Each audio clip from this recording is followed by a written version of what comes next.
Now, but first of all, the royals. Meghan Markle has opened up about experienced suicidal thoughts on US television. The first time she has spoken about this issue since that bombshell Oprah Winfrey interview almost 3 years ago now. The Duke and Duchess of Sussex have launched a campaign to tackle online safety alongside parents who have tragically lost children to suicide. Joining us now is GB News Royal correspondent Cameron Walker to explain exactly what this is all about. Cameron, hi. We have heard Meghan and Harry talk about their mental health issues before in the past. So tell us more about this site they're launching. Yes, it's a very serious topic, a very ambitious site that the Duke and Duchess of Sussex have launched this weekend. It's called the Parents Network, and it's set up in collaboration with 6 or 7 groups of parents who have lost, tragically, a child to suicide linked to their social media use. So it's connecting and offering help to parents who've lost a child, and that can be anything from cyberbullying, depression and anxiety, sexual exploitation, eating disorders and other traumas. And sadly, there are too many examples across the world, and Meghan and Harry have decided to tackle this very important topic, but also very difficult topic to cover. Now, Meghan's critics, we heard from that clip there, she was talking about her own experience of suicidal thoughts when she was a working member of the royal family. Her critics will say, why on earth is she making it all about herself? To be fair to Meghan, when the journalist Jane Pooley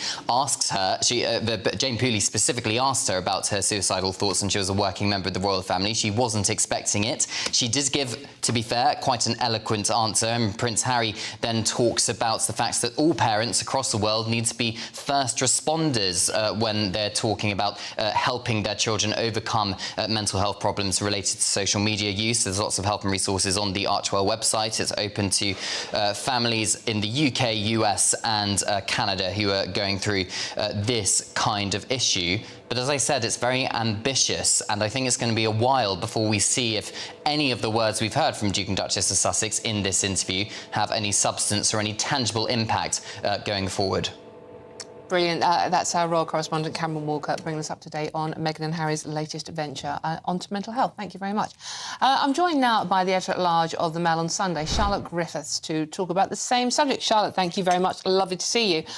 Charlotte, I mean, the idea of these two launching a parenting website when neither of them actually talk to their own dads is the irony is not lost on me. What do you make of what you've heard from them in this TV interview?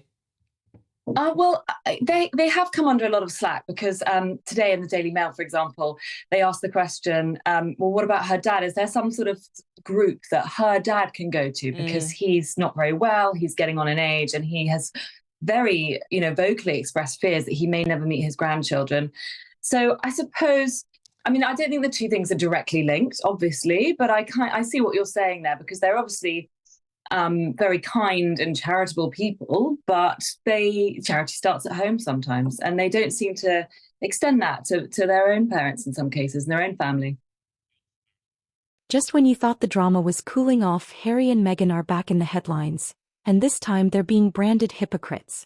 Their trip to Colombia was meant to show warmth and charity, but instead, it's raised eyebrows across the world. The Sussexes are facing fierce backlash over their security demands, after years of criticizing royal protection and stepping away from the very system that once kept them safe. But here's the twist.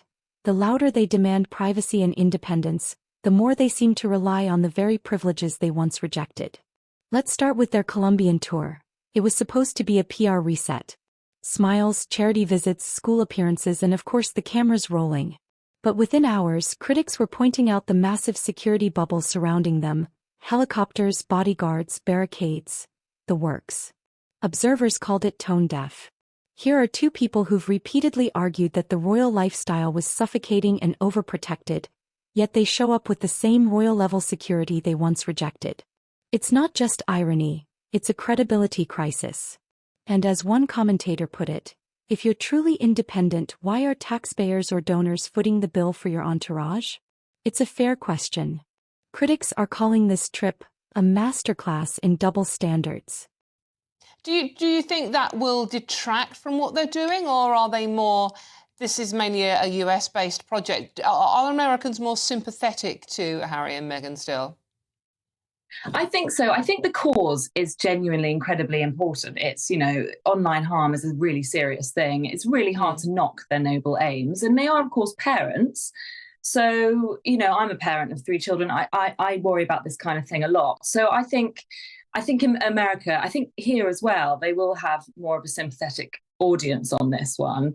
And Meghan has very cleverly laid the groundwork for being believed when she speaks about these kind of things. She has said, it really affects her when she's not believed. And I think over on this side of the pond, there's a lot more criticism. People tend to sort of not believe her word salad, and they're a bit more skeptical about the way she speaks about things. So she was quite kind of quick to guard against that. Whereas I think in America, they're much more responsive to that touchy-feely language word salad that they do. And it just goes down better over there. I think the other thing that might detract from this, Charlotte, is the fact that Harry has said recently he is too frightened to bring Meghan over to the UK for fears over their safety. But they are going on a trip to Colombia, one of the countries the government of America and the UK advise you not to travel to because of the crime rate. And a lot of people are going, well, hold on a minute. How can Colombia be safer than Windsor?